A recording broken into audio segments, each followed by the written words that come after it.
Instead of suicide करने के appeal एक अच्छा मीडियम है। तो जो अतुल सुभाष जी जो केस था उसके अंदर उनका जो उन्होंने जो अपना वे चूज किया वो सुसाइड चूज किया, वो गलत था। अगर वो नहीं होता तो वो किस तरीके से इस केस के अंदर अपने आप को आगे बढ़ा सकते थे? बलिया का एग्जाम्पल है। वहां पर कोर्ट ने जितने साल वो लड़का जेल में रह के आया उतने साल की सजा सुनाई लड़की को। अच्छा। कि आपका फॉल्स केस है, फर्जी मुकदमा किया आपने, ठीक है। जितने साल लड़का रह के आया उतने साल आप जाओ जेल में। ये सही चीज है। ऐसे भी केसेस है जहाँ पर शादी की एक दिन के बाद में मेंटेनेंस का केस है। अच्छा। कोर्ट ने स्ट्रेट फॉरवर्डली रिजेक्ट कर दी वो। जेन्युइन केस बताता हूँ आपको। एक औरत शादी करके अपने पति के साथ में, पति पियक्कड़, अच्छा ठीक है। भयंकर ठीक है। पियक्कड़ होने के बाद में मारता पीटता है, वो प्रेग्नेंट हो जाती है। तो ये जो कोर्ट के जो गुड कंसाइंस जो जजेस बैठे हैं उनके ऊपर डिपेंड करता है हमारी चीज। अल्टीमेटली ठीक है, तो अगर अपने अतुल सुभाष जी का केस उठाएं तो उनकी वाइफ थी, उनको अतुल जी ने जॉब लगवाई थी। उसके अंदर वाइफ ने 400 करोड़ की एलिमनी मांगी थी। अतुल सुभाष की तरह ही केस था वो। ठीक है। 400 करोड़ की एलिमनी। मतलब मैं बोलता हूँ स्त्री इस समाज की सबसे बड़ी पिलर है। वो पूरा काम करती है आपके घर का, हर एक काम, और उसके लिए कोई पेमेंट नहीं मिलता उसको। जी नहीं, इससे एक बीच में क्वेश्चन था, अगर जैसे अपने म्यूचुअल सेपरेशन हो उसके अंदर भी मेंटेनेंस एप्लीकेबल होता है? शुरू करें? हाँ, स्टार्ट करो। जय श्री राम दोस्तों, नमस्कार, मेरा नाम है तपेश और आज आप देख रहे हैं अनस्क्रिप्टेड विद तपेश। आज हमारा जो गेस्ट है वो है एक अधिवक्ता हमारे संदीप पाठक साहब। नमस्कार तपेश जी। नमस्कार, कैसे सर आप? बहुत बढ़िया तपेश बाबू। तो मेरा ये आपसे क्वेश्चन है, थोड़ा आप अपनी जर्नी के बारे में बताएं कि मतलब क्या बेसिकली कौन से सेक्टर के अंदर आप डील करते हैं, थोड़ा अपने बारे में बताएं आप। देखिए, मैंने अपनी प्रैक्टिस स्टार्ट करी ईयर 2019 में, और मैंने स्टार्ट किया जोधपुर हाई कोर्ट से प्रैक्टिस करना। वहाँ पर मैं बेसिकली डील करता था सभी तरीके की लॉस को अंडरस्टैंड करना, कि कैसे प्लीड होता है, कैसे कोर्ट में वर्किंग होती है, फाइल कैसे लगती है, नंबर कैसे आते हैं। तो ये 2 साल मैंने अंडरस्टैंड किया हाई कोर्ट में किस तरीके से काम होता है जी। फिर मैंने हाई कोर्ट छोड़ के सीधा सेशन कोर्ट में आया मैं, और सेशन कोर्ट में मेरे को प्रैक्टिस करते हुए 2022 से मैं 2021 से मैं एनरोल हूँ आपका बार एसोसिएशन बीकानेर के साथ में। जोधपुर हाई कोर्ट भी जाता हूँ मैं, मुंबई को हाई कोर्ट भी जाता हूँ, दिल्ली भी जाता हूँ जी, समाओ सुप्रीम कोर्ट भी जाता हूँ। और इसके साथ में मैं बेसिकली क्रिमिनल लॉस की सारी मैक्सिमम प्रैक्टिस है मेरी। नार्कोटिक्स में भी डील करता हूँ मैं। इसी तरीके का मतलब मेजर जो मेरा डीलिंग है लॉस के साथ में क्रिमिनल साइड में ज़्यादा है। अच्छा। सिविल में भी है बट इतना नहीं है ज़्यादा क्रिमिनल के अंदर आपका जी। तो बेसिकली आज का जो पॉडकास्ट है अपना वो एलिमनी और जो जेंडर स्पेसिफिक लॉज है अपने उसके ऊपर बेस्ड है वाला, कि आजकल जो केसेस आ रहे हैं कि एलिमनी के जो केसेस हैं या जो लोग सुसाइड कर रहे हैं, तो मैं ये जानना चाहूँगा, शुरुआत अपने इससे करते हैं। एक तो देखो, जो अपना पॉडकास्ट है पूरा स्क्रिप्टेड है, कोई स्क्रिप्ट नहीं है। जो आपके थॉट्स है इस चीज़ को लेके वो आप हमें बताएं, जो आपकी नॉलेज है वो आप हमारे साथ शेयर करें उस चीज़ के अंदर। ठीक तो है। पहला शुरुआत अपना करते हैं कि जो जेंडर स्पेसिफिक लॉज है अपना, जो एलिमनी है, इसका पर्पस, बेसिक पर्पस क्या है इनका? देखिए, कोई भी लॉ जो बनता है ना जी, वो लॉ न्यूट्रल होता है अपने आप में। हालांकि ऐसे बहुत कम लॉज हैं जो कि जेंडर स्पेसिफिक ना हो, जिसमें दोनों तरफ के जेंडर्स का नहीं ध्यान रखा गया। हालांकि अब तो जेंडर्स पे भी बहुत बात होती है जी। LGBTQ++, पता नहीं क्या क्या सुप्रीम कोर्ट में लंबा चौड़ा मुकदमा चला था उसका, पर बात ही नहीं। जेंडर स्पेसिफिक लॉ होता है हमेशा। कई बार क्या होता है, सोसाइटी में कुछ ऐसे वर्ग होते हैं जिनको हम लोगों को अपलिफ्ट करना पड़ता है, फिर हमारी सोसाइटी में इस तरीके के कल्ट्स बन जाते हैं जी। कुछ कमियां आ जाती हैं। क्योंकि देखिए, कहीं ना कहीं ये बात तो फैक्ट है कि हम लोग 1000 साल की गुलामी में रहे, तो उस 1000 साल की गुलामी में बहुत सारी चीजें हमारी सोसाइटी में गलत आ गई हैं जी। ये systematic brain wash, education system में रिफॉर्म, और भी बहुत सारी चीजें हम लोग डिटेल में बात करेंगे तो लंबी चौड़ी ब्रॉडकास्ट हो जाएगी। जी। जी। बात की आपने एलिमनी से रिलेटेड और जेंडर स्पेसिफिक लॉ से रिलेटेड। देखिए, जेंडर स्पेसिफिक लॉ और एलिमनी ये दोनों अलग अलग, इसके जो डायरेक्शंस है ना दोनों अलग अलग हैं। पहले हम बात करते हैं एलिमनी पे। जी। एलिमनी क्यों बनी? थोड़ा सा आप इसके बाद हल्का सा ब्रीफ दे पाएंगे कि मतलब जो शुरुआत एलिमनी की हुई कहाँ से थी? देखिए, शॉर्ट ब्रीफ है काइंड ऑफ। एकदम शॉर्ट ब्रीफ में आपको कट शॉर्ट बताता हूँ, डिटेल में नहीं जाएंगे इसके अंदर। हम लोगों के यहाँ जो परंपरा थी, हमारा जो ऐतिहासिक पृष्ठभूमि है, हिस्टोरिकल बैकग्राउंड जिसको बोलते हैं, हमारे हिस्टोरिकल बैकग्राउंड में हमेशा ये था कि स्त्री और पुरुष समान है, दोनों सहचर हैं, हर प्रकार के काम वो साथ में करते हैं, कोई भी नीचा नहीं है, कोई भी ऊंचा नहीं। अब इस व्यवस्था के बाद में हम लोग बात करते हैं एलिमनी के ऊपर, कि भाई एलिमनी कैसे आया। पहले क्या होता था? पहले स्त्रीधन होता था। ठीक है, लड़का भी देता था, लड़की भी देते थे, दोनों तरफ से चीजें चलती थी। नानी भाई का मायरा बहुत प्रसिद्ध उदाहरण है इसका। तो उसके अंदर कोई दहेज नहीं दिया जा रहा, वो स्त्रीधन दिया जा रहा है। तो जो एलिमनी है मतलब ऐसा थोड़ा सा अभी जो दिमाग में है कि एलिमनी और डावरी सेम चीज है। नहीं, अलग अलग है, तो डॉरी बिल्कुल अलग एलिमनी चीज़ है। स्त्री धन कैसे हुआ? एलिमनी स्त्री धन कैसे हुआ, अब इसको मैं बोल रहा हूँ ना, इस चीज़ के ऊपर हम लोग डिटेल में घुसेंगे ना तो थोड़ा सा लंबा हो जाएगा। मैं कोशिश करूंगा 5 मिनट में कंक्लूड कर दूं इस आंसर क्वेश्चन को आपके। ठीक है। एलिमनी और डाउरी अलग कैसे है? डाउरी क्या है? देखिए, मैंने आपको बताया कि हिस्टोरिकल बैकग्राउंड हमारा एक 1000 साल की गुलामी से है। जी ये एक अनडिस्प्यूटेड फैक्ट है ये। जी बिल्कुल। अब उस 1000 सालों में क्या हुआ, जो हमारी ऐतिहासिक गौरवपूर्ण परंपराएं थी उसको अपभ्रंशित किया गया धीरे धीरे धीरे धीरे धीरे धीरे। जो स्त्री धन गौरव का प्रतीत होता था, स्त्री के सम्मान के लिए आगे उसके डिग्निटीफुल लाइफ किस तरीके से लड़का और लड़की जिए, इसके सपोर्ट के लिए जो चीजें चल रही थी वो चीजें बाद में चल के बदल गई जी। तो इस बदलाव के कारण हम लोग देख रहे हैं एलुमनी को और देख रहे हैं डाउरी को। होता ये था कि आप पैसा दे रहे हो लड़के पक्ष में चाहे लड़के पक्ष में, दोनों की तरफ चीजें सहज रूप से चले, इक्वली चले चीजें दोनों तरफ की, क्योंकि एक नई लाइफ स्टार्ट होती है तो बट बस आपको बहुत सारी चीजें बनानी पड़ती हैं। घर बनाना पड़ेगा। पहले के टाइम में लोग खेती करते थे तो गाय देते थे, बैल देते थे, हल देते थे, गृहस्थी का थोड़ा बहुत सामान देते थे, थोड़े बहुत ऑर्नामेंट्स भी देते थे, चांदी वगैरह। अब हुआ क्या, जब जैसे जैसे चीजें निकली तो ये चीज किस तरीके से खराब हुई, अब आपको देनी ही पड़ेगी। एक मैं दे रहा हूं ताकि मेरी घर लड़की का घर सुखी हो। इच्छा अनुसार था वो एक चीज। नहीं, इच्छा अनुसार भी नहीं, मैं इच्छा अनुसार भी बहुत गलत शब्द होगा। अच्छा। ये प्रॉपर शब्द ये होगा कि हमारा भाव ये था कि दोनों लोग आराम से अपनी जिंदगी निकालें, नई लाइफ जो है बहुत अच्छे से निकले दोनों। काइंड ऑफ उनको रिसोर्सेज ऐसे दे दे अपने कि इजीली वो अपना सर्वाइव कर सके। जी, सर्वाइवल स्टार्ट हो सके, सर्वाइव कर सके नहीं, सर्वाइवल स्टार्ट हो सके। ठीक है। हाँ। अब सर्वाइवल स्टार्ट होने के बाद जब हम बोल रहे तो उसको हम लोगों ने ओवर ग्लोरीफाई करना स्टार्ट कर दिया। ठीक है। 1000 साल में वो चीजें ओवर ग्लोरीफाई होना स्टार्ट हुई। जी। ओवर ग्लोरीफाई होते होते होते होते होते अब ये हुआ कि अब आपको लड़की देनी है, शादी करनी है तो साहब आपको 1 किलो सोना देना पड़ेगा, 1 करोड़ रुपए देने पड़ेंगे। सोशल स्टेटस बना दिया आजकल लोगों ने। तो इस जो चीज आपके स्ट्रगल के लिए इंपॉर्टेंट थी उसको आपने सोशल स्टेटस से जोड़ दिया कि फलाने के यहाँ तो भाई साहब 1 करोड़ रुपए गया, वो सही है, इतना क्या ये गया। और उन्होंने तो 1 करोड़ रुपए दिए, एक इतने तोला चांदी दिया, सोना दिया, फलाने को अंगूठी दी, बुआ को ये दिया, फूफा को ये दिया, इतनी सारी चीजें आपने ऐड कर दी। जी। तो आपने क्या किया, एक अच्छी व्यवस्था को खराब कर दिया।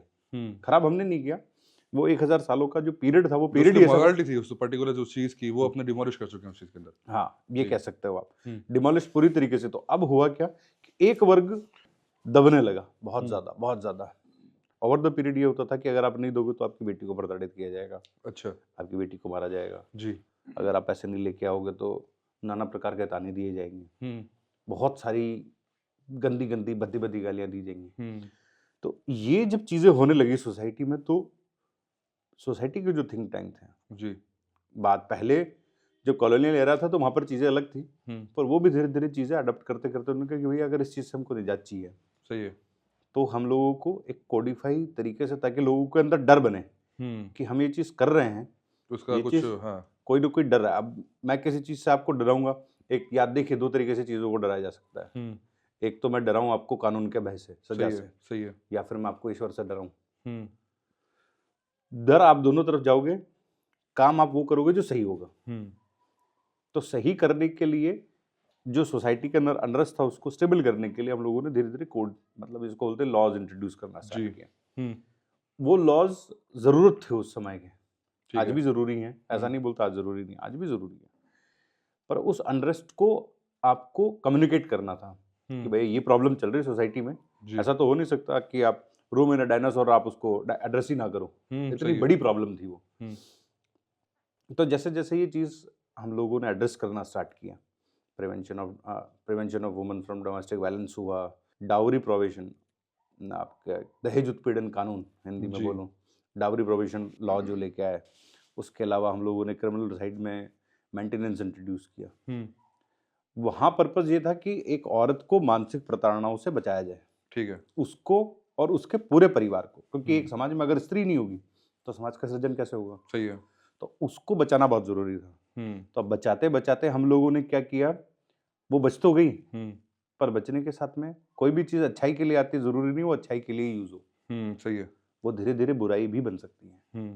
तो हमको जो दिखता है वो ज़रूरी नहीं है कि वही सही है, हम्म, हो सकता है उसके पीछे और भी रीजंस हो और भी सही है। दूसरी कहानियाँ हो।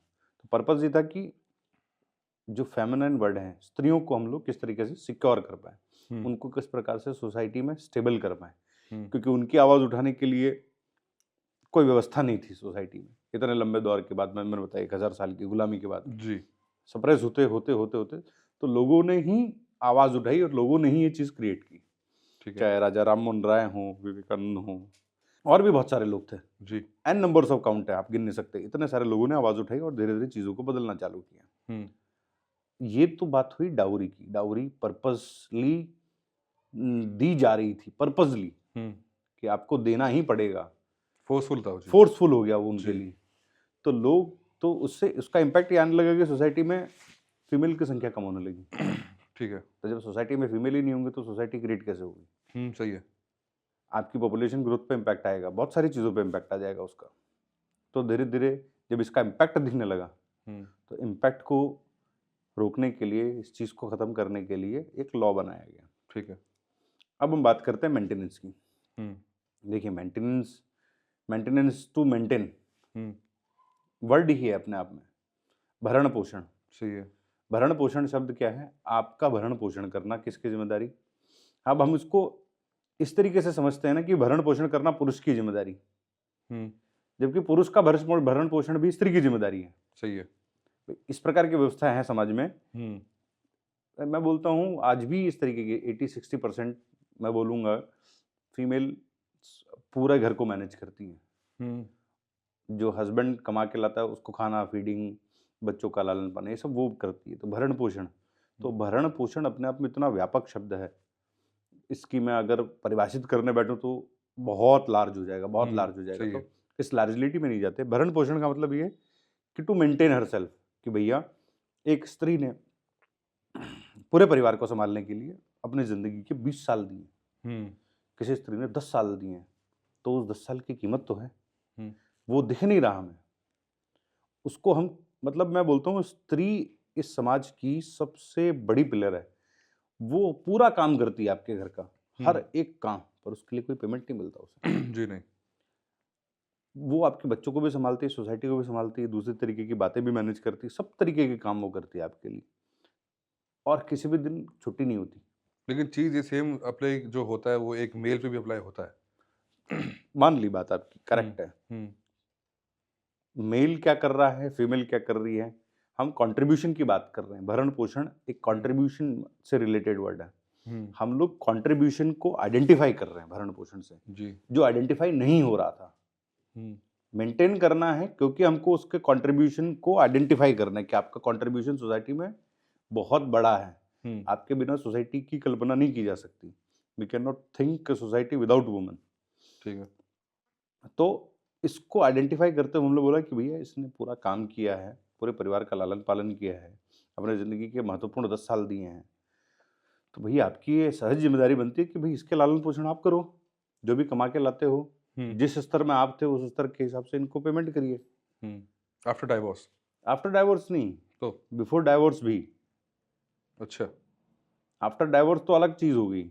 तो ये मेंटेनेंस का जो पर्टिकुलर जो चीज़ है वो सेपरेशन के बाद में इम्प्लीकेबल नहीं होती? नहीं, वो अलग चीज़ है मेंटेनेंस। अब इस चीज़ में मैं आपको देखिए, मेंटेनेंस के ऊपर मैं अभी एक बहुत सैड इंसिडेंट हुआ इंडिया में। जी, अतुल अतुल सुभाष जी का। अतुल सुभाष जी का शायद जी, पता होगा आपको। जी। तो वो मेंटेनेंस नहीं, वो मेंटेनेंस टॉर्चर हो गया उनके लिए, हुँ, और मैं नहीं चाहूँगा कि इस देश का कोई भी युवा उस टॉर्चर से गुज़रे। जी, बिल्कुल। हमारी सोसाइटी में गलत है, हुँ, पर पूरी सोसाइटी गलत नहीं है। हुँ, सही चीज़ें हैं, पर गलत चीज़ों को इतना ग्लोरीफाई करके हम, या फिर हम लोग बोलते हैं इतना नेगेटिव वे में दिखा दें कि पूरी सोसाइटी नेगेटिव दिखने लगे। सही है। That is wrong. हुँ, अतुल हर्ष के साथ में जो हुआ, वो एक सैड इंसिडेंट है। हुँ, पर क्या हो सकता था, क्या किया जा सकता था? देखिए, मेंटेनेंस कब स्टार्ट होता है? मेंटेनेंस का क्लेम करती है एक औरत, हुँ, विवाहिता औरत। वो ये माँग करती है कि मुझे मेरे भरण-पोषण के लिए आप खर्चा नहीं दे रहे हो। मैं आपसे अलग रह रही हूँ या आपके साथ में रह रही हूँ। आपके साथ में भी रह रही हूँ तो भी मुझे आप पैसा नहीं दे रहे। तो मुझे मेरे लालन-पालन का पैसा दीजिए। तो ये जो चीज़ है बेसिक नीड मेंटेनेंस के वाली, लिए। ये हाँ, अगर आप साथ में रहते हैं फिर तभी भी अप्लाई होती है ये वाली? बिल्कुल होती है, अच्छा, तभी मतलब आप अपने केस इस पे फाइल कर सकते हैं सर? बिल्कुल कर सकते हैं। ठीक है। क्योंकि मेंटेनेंस मैं बोल रहा हूँ ना, it's a part of identification. हुँ, उसके वर्क को आइडेंटिफाई करना। हुँ, पर हो क्या रहा है सोसाइटी में, 90% या 80% केसेस जेन्युइन है, ठीक है। जो कोर्ट तक पहुंचते हैं, जेन्युइननेस रहती है हुँ, 80% केसेस।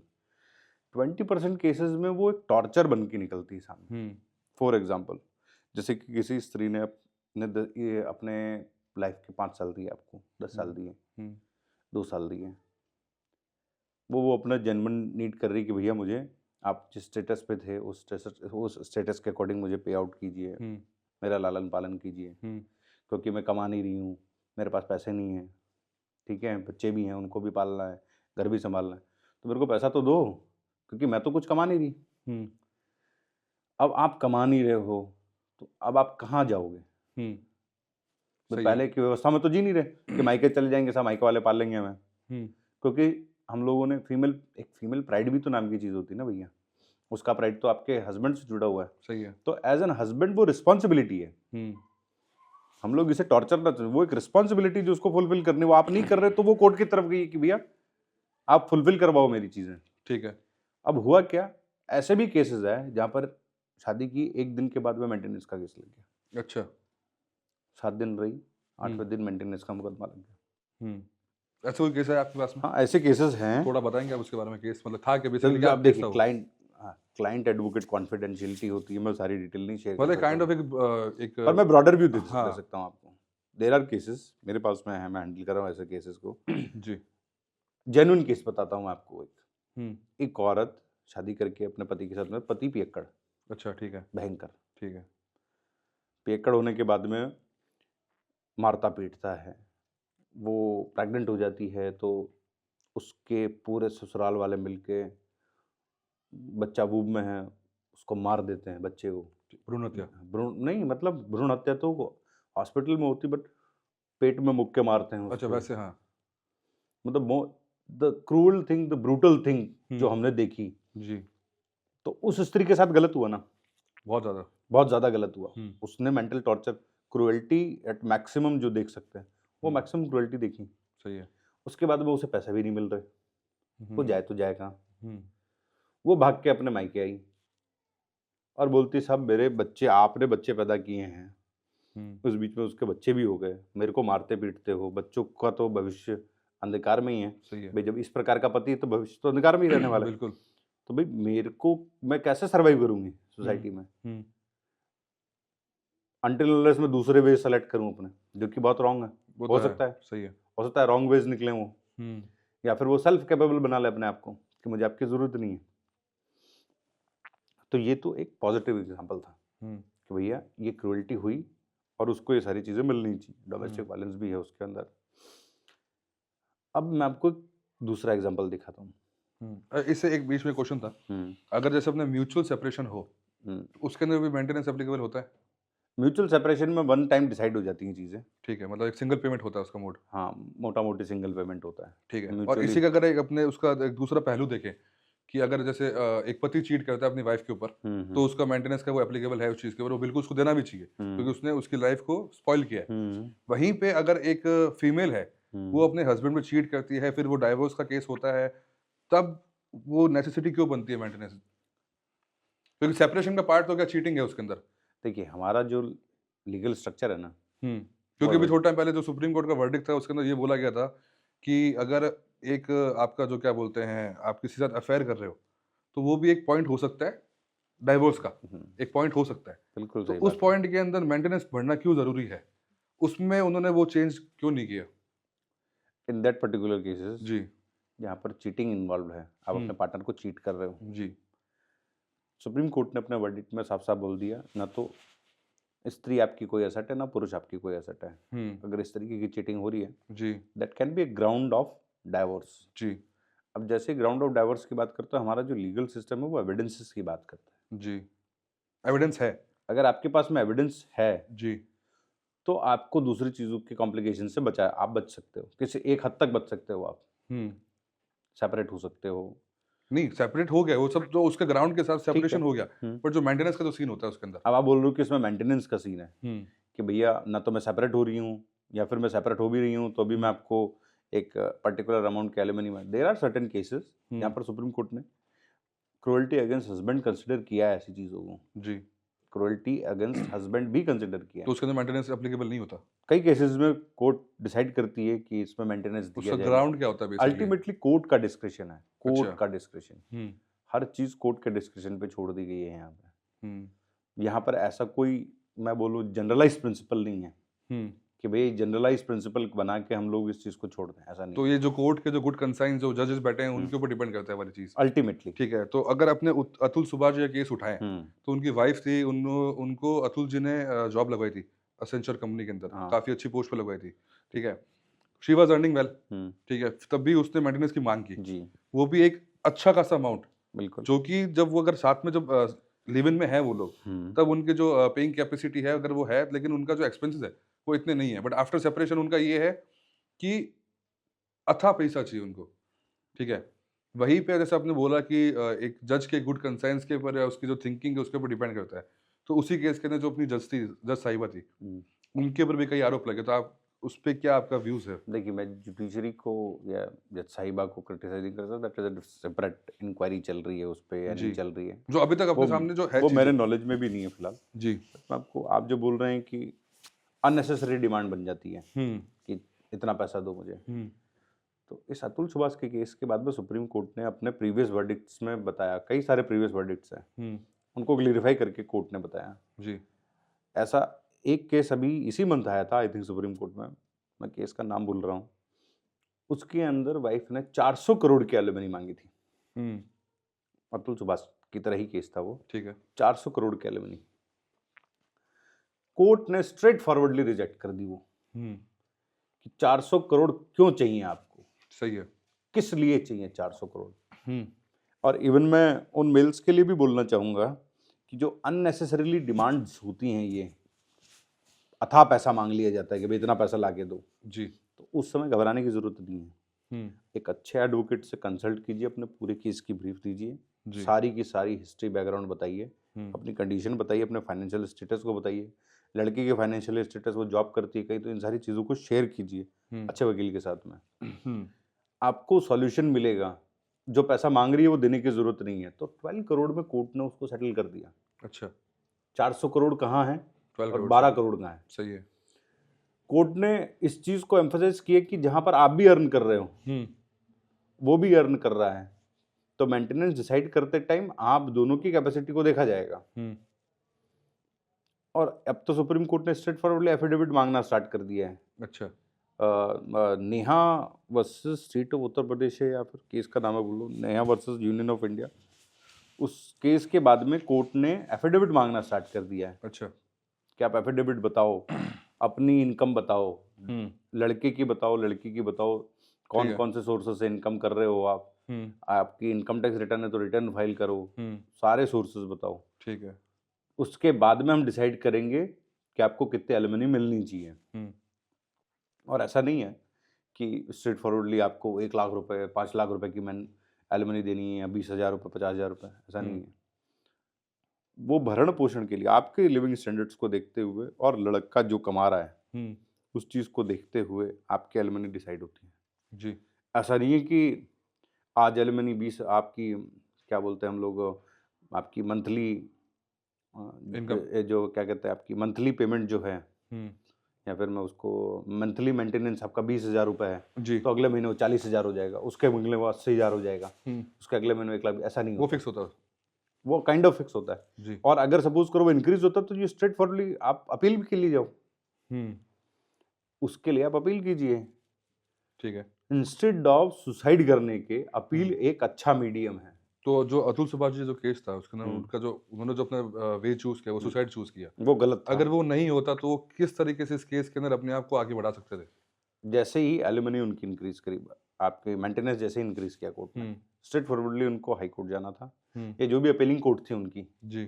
उस अपीलिंग कोर्ट में जाकर उनको अपील करनी थी और उस मेंटेनेंस को चैलेंज करना था।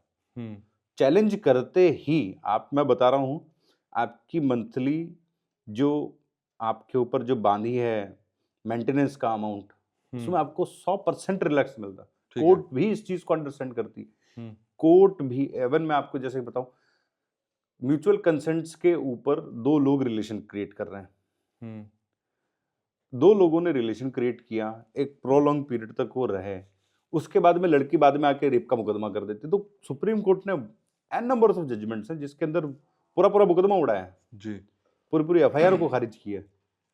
और इवन बलिया का एग्जांपल है, वहां पर कोर्ट ने जितने साल वो लड़का जेल में रह के आया उतने साल की सजा सुनाई लड़की को, अच्छा, कि आपका फॉल्स केस है, फर्जी मुकदमा किया आपने, ठीक है, जितने साल लड़का रह के आया उतने साल आप जाओ जेल में। ये सही चीज है। तो कोर्ट भी इस चीज को अंडरस्टैंड कर रहा है, तो तुरंत आपको प्रोएक्टिव होकर अपील करनी चाहिए, जी, घबराना नहीं चाहिए। अब होता ये है कि हमारा इंडियन जुडिशियल सिस्टम ऐसा है, उसके नाम से लोगों की धुजनियां निकल जाती हैं, जी, कोर्ट में आते ही लोगों की गपगपी आदि ऐसी छूट जाती हैं। और क्योंकि उसका उसके जो रीजन है काफी, वो आपको ही पता है। हाँ, उसके पीछे घबराने की जरूरत नहीं है। Talk to your best advocate. आप मुझे रात को 1 बजे कॉल कर लीजिए कि मेरे साथ में इस तरीके की सिचुएशंस हैं, जो भी सिचुएशन है आपकी, अगर आप मेंटेनेंस से लेके परेशान हैं या फिर आप एलिमनी से रिलेटेड परेशान हैं, पत्नी से प्रताड़ित हो रहे हैं, या फिर आपको लग रहा है मैं बहुत ज़्यादा मेरे साथ में क्रूअल बिहेवियर हो रहा है, तो आप कभी भी कॉल कर लीजिए मुझे। मैं पूरी नाइट मेरा फ़ोन ऑन रहता है, मैं आपको वेज़ बता दूँगा, एन नंबर ऑफ वेज़ हैं। घबराने की बजाय एक वकील को फ़ोन कीजिए। 2 नंबरों की मैं बात करूँगा मोबाइल में, ज़रूर सेव होने चाहिए। जी, हर किसी के मोबाइल में। एक अच्छे डॉक्टर के ठीक है, हाँ, मस्ट है, और एक अच्छे वकील के, जी, क्योंकि इन दोनों की नीड आपको उस टाइम पड़ती है जब आप मोस्ट क्रूशियल मैनर में कहीं फंसे होते, सही है। और उस टाइम पे आपको एक अच्छे सजेशन की जरूरत होती है। अनफॉर्चुनेटली ये दोनों नंबर आपको उस टाइम नहीं मिलते, नहीं मेरे पास है, सही है। तो फिर आप पता करते हैं दाएं बाएं सब जगह से। तो इंस्टेड ऑफ दैट पता करने की बजाय अच्छे लोगों के नंबर अपने मोबाइल में सहेज के रखिए। जी, मेरा नंबर सहेज के रखिए, और भी जिनको जानते हैं उनके नंबर सहेज के रखिए।